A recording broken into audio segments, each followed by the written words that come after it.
नमस्कार दोस्तों, आप सभी लोगों का हमारे चैनल पर बहुत बहुत स्वागत है। दोस्तों आज हम लोग क्लास 10th मैथ का एमसीक्यू का मोस्ट इंपॉर्टेंट क्वेश्चन का क्वेश्चन नंबर 6 से देखने जा रहे हैं। पिछले वीडियो में दोस्तों क्वेश्चन नंबर 5 तक देख लेते थे। आप लोग नहीं देखे हो तो आपसे रिक्वेस्ट है कि पहले उस वीडियो को जाकर देखिए, तब ये सीरीज आप लोगों को अच्छा से समझ में आएगा। इसमें दोस्तों हम लोग कह रहा है कि if cos theta equal to हम लोग को दिया गया √3/2 and sine phi equal to दिया गया 1/2, then tan theta plus phi is option A में कह रहा है √3, ऑप्शन बी में कह रहा है 1/√3, ऑप्शन सी में कह रहा है 1, ऑप्शन डी में कह रहा है नन ऑफ दीज। ये क्वेश्चन दोस्तों देखिए, इसको हम कैसे सॉल्व करेंगे। तो यहाँ पे लिखेंगे सबसे पहले गिवन। देखिए यहाँ पे कॉस थीटा का वैल्यू हम लोग को दिया गया √3/2।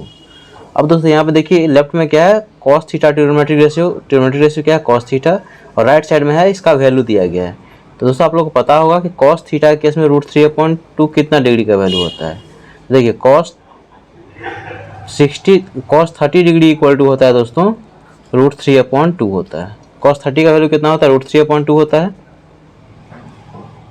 तो आप इसको लिख सकते हैं कि cos theta equal to cos 30 degree. यहाँ से cos एलिमिनेट हो जाएगा तो थीटा इक्वल टू कितना हो जाएगा 30 डिग्री। यहाँ दोस्तों फिर से यहाँ समझिए कि cos थीटा इक्वल टू √3/2 दिया गया है। तो cos के केस में देखना है कि √3/2 कितना डिग्री का वैल्यू होता है। तो हम जानते हैं cos 30 इक्वल टू क्या होता है, √3/2 होता है। तो इसको लिख दिए cos 30, cos से cos एलिमिनेट हो गया, थीटा इक्वल टू क्या हो जाएगा 30 डिग्री। एंड लिखेंगे यहाँ पे। अब सेकंड दिया गया साइन फाई इक्वल टू 1/2 दिया गया। तो यहाँ पे लिखिए इसको साइन फाई इक्वल टू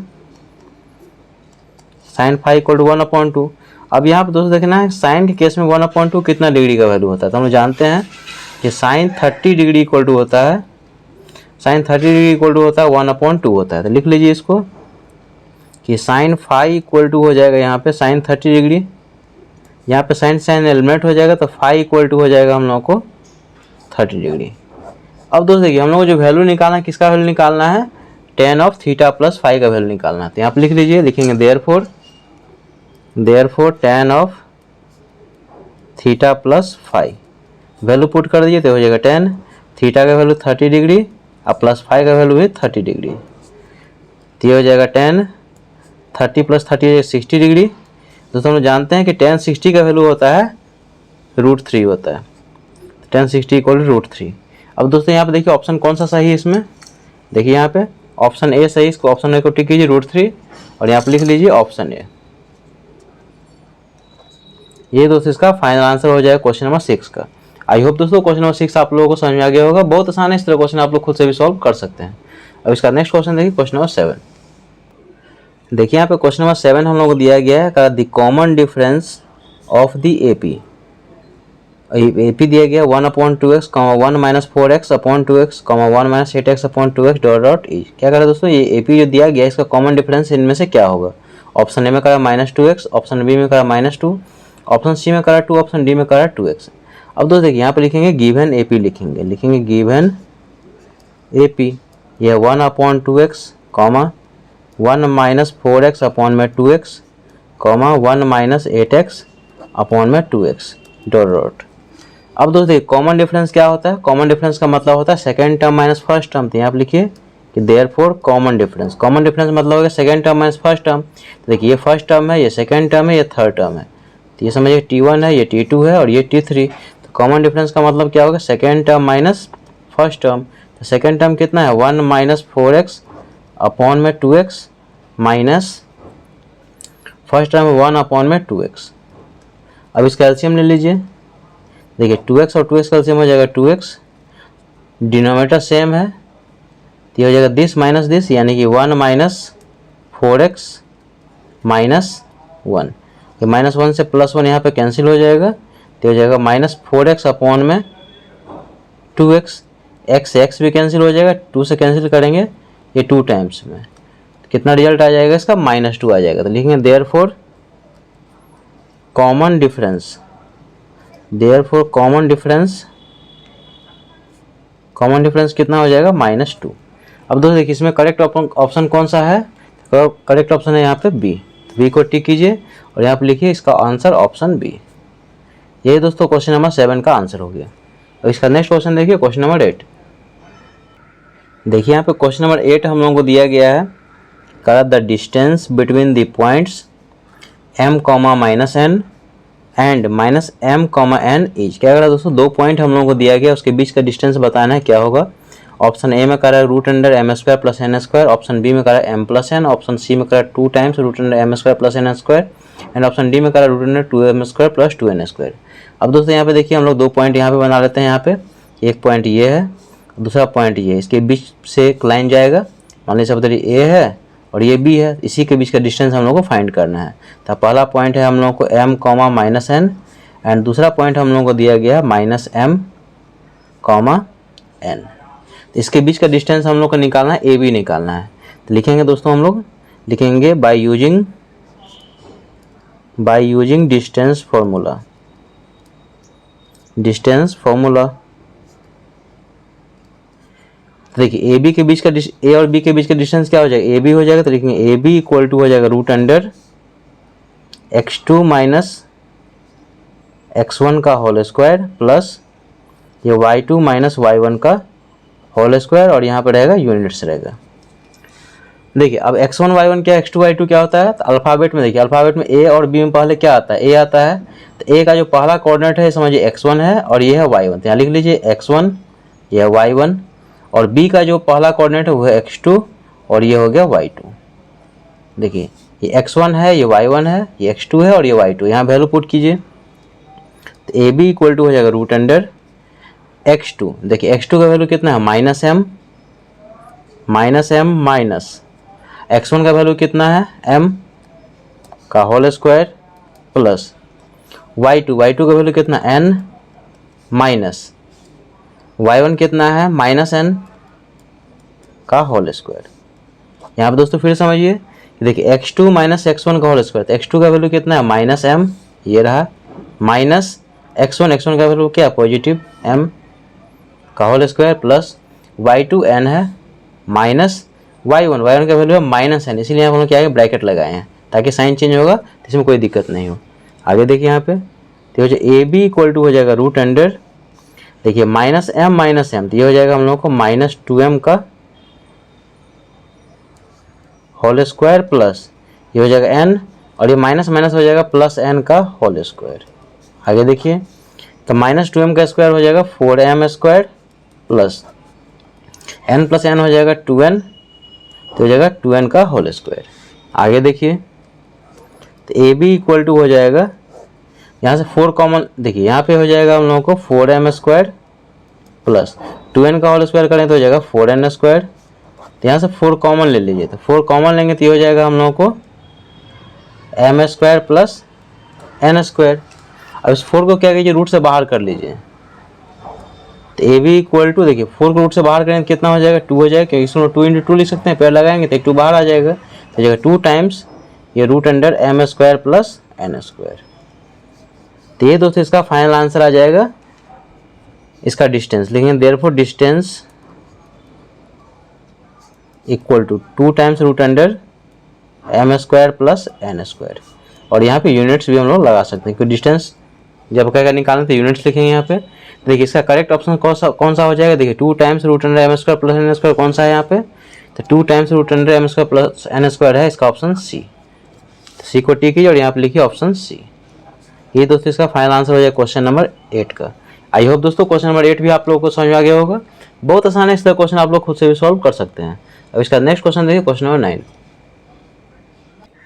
देखिए यहाँ पे क्वेश्चन नंबर 9 कह रहा है कि एक क्वाड्रेटिक इक्वेशंस हुई रूट्स आर 2 + √3 एंड 2 - √3 इज, क्या कह रहा है दोस्तों कि इनमें से कौन सा क्वाड्रेटिक इक्वेशन होगा जिसका रूट्स हम लोगों को दिया गया 2 + √3 और 2 - √3। पहला ऑप्शन में x² - 4x + 1 = 0, ऑप्शन बी में करा x² + 4x + 1 = 0, ऑप्शन सी में करा 4x² - 3 = 0, एंड ऑप्शन डी करा x² - 1 = 0। तो यहाँ पर दोस्तों देखिए लिखेंगे, यहाँ पर गिवन रूट्स लिखेंगे, यहाँ पे गिवन रूट्स क्या है 2 + √3 एंड 2 - √3। तो यहाँ पर लेट कर लेते हैं, लिखेंगे लेट अल्फा इक्वल टू 2 + √3, ये पहला रूट जो है अल्फा है, एंड बीटा इक्वल टू है 2 - √3। तो हम लोग क्या करेंगे, पहले दोस्तों क्वाड्रेटिक इक्वेशन फाइंड करने के लिए हम लोग alpha plus beta and alpha into beta का वैल्यू निकाल लेंगे। लिखेंगे therefore alpha plus beta equal to क्या हो जाएगा, अल्फा का वैल्यू है 2 + √3 प्लस बीटा का वैल्यू कितना है 2 - √3, ये -√3 से +√3 कैंसिल हो जाएगा, तो 2 + 2 हो जाएगा 4, यानी कि अल्फा प्लस बीटा का वैल्यू कितना आ गया 4, यहाँ पर लिख लीजिए। एंड अल्फा इंटू बीटा का वैल्यू निकाल देंगे, अल्फा इंटू बीटा तो क्या हो जाएगा 2 + √3 इंटू 2 - √3।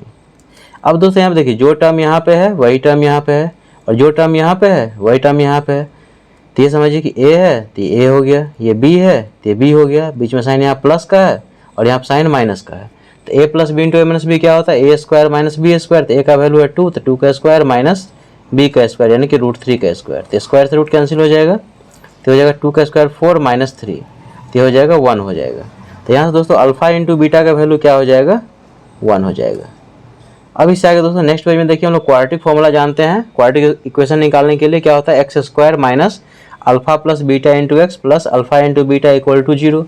नेक्स्ट पेज में देखिए इसका वैल्यू पुट कर देंगे, अल्फा प्लस बीटा का, अल्फा इंटू बीटा का, फाइनल हम लोग को आंसर आ जाएगा। इससे आगे दोस्तों नेक्स्ट पेज में देखिए, अब इससे आगे देखिए लिखे हैं देयरफॉर क्वाड्रेटिक इक्वेशन, इसका फॉर्मूला होता है X square minus alpha plus beta into X plus alpha into beta equal to 0। इस फॉर्मूला को दोस्तों यूज कब करें, जब हम लोग क्वाड्रेटिक इक्वेशन कहेगा फाइंड करने के लिए। तो पिछला पेज से दोस्तों वैल्यू आया था alpha plus beta equal to 4 and alpha into beta equal to कितना आया था -1, यहाँ पुट कर दीजिए, तो हो जाएगा X square minus alpha plus beta की जगह पर हो गया 4 ब्रैकेट, इसके बाद x plus alpha into beta यानी कि 1 इक्वल टू 0। देखिए इसका फाइनल आंसर हो जाएगा X square minus 4x plus 1 equal to 0। तो ये दोस्तों इसका फाइनल आंसर हो जाएगा। आप ऑप्शन में मिला लीजिएगा, तो इसका करेक्ट ऑप्शन दोस्तों क्या है, ए है। पिछला पेज में ऑप्शन ए देख लीजिएगा, ये इसका आंसर है, इसको टिक कर लीजिएगा ऑप्शन ए को, ये इसका फाइनल आंसर हो जाएगा क्वेश्चन नंबर 9 का।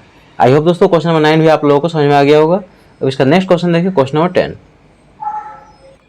देखिए यहाँ पे क्वेश्चन नंबर 10 कह रहा है कि the ratio of the sum of and the product of roots of the quadratic equation 5x square minus 6x plus 21 equal to 0। क्या करें दोस्तों कि हम लोगों को sum of roots and product of roots का रेशियो हम लोगों को दिया गया है कि इनमें से कौन सा ऑप्शन होगा। देखिए यहाँ पे क्या है, the ratio of the sum and product of the roots of quadratic equation इतना इज। ऑप्शन ए में कह रहा है 5:21, ऑप्शन बी में 2:7, ऑप्शन सी में कह रहा है 21:5 एंड ऑप्शन डी में कह रहा है 7:2। तो सबसे पहले यहाँ पे दोस्तों लिखिए गिवन, लिखेंगे गिवन इक्वेशन में लिखेंगे 5x square minus 6x plus 21 equal to 0। तो यहाँ पर दोस्तों देखिए a का वैल्यू कितना, a होता है हम लोगों को एक्स स्क्वायर कोएफिशिएंट, तो a का वैल्यू है 5, b क्या होता है x का कोएफिशिएंट, ये हो गया -6 एंड c क्या हो गया कांस्टेंट, तो 21 हो गया। अब यहाँ पर लिखेंगे अकॉर्डिंग टू क्वेश्चन, क्या हम लोगों को दिया गया है कि रेशियो दिया गया किसका, सम एंड प्रोडक्ट का, sum of roots and product of roots का। तो यहाँ पे लेट कर लेते हैं कि let roots are alpha and beta, roots let कर लें अल्फा एंड बीटा।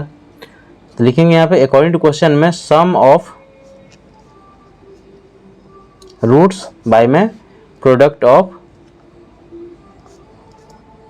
रूट्स, इसी का वैल्यू हम लोग निकालना, सम ऑफ रूट्स और प्रोडक्ट ऑफ रूट का रेशियो निकालना है। तो सम ऑफ रूट्स क्या हो जाएगा alpha plus beta and product of root क्या हो जाएगा अल्फा इंटू बीटा। देखिए रूट्स क्या है, रूट्स है हम लोगों को अल्फा है और बीटा है, तो इसका सम कितना हो जाएगा अल्फा प्लस बीटा, ये रहा, एंड प्रोडक्ट क्या हो जाएगा अल्फा इंटू बीटा। अब तो देखिए इसका हम लोग को फॉर्मूला पता है कि alpha plus beta equal to क्या होता है -b/a और अल्फा इंटू बीटा क्या होता है c/a। तो नेक्स्ट स्टेप में देखिए तो हो जाएगा -b/a, ये रेसिप्रोकल हो जाएगा, तो ये हो जाएगा a/c हो जाएगा, a से यहाँ पे कैंसिल हो जाएगा, तो ये हो जाएगा -b/c।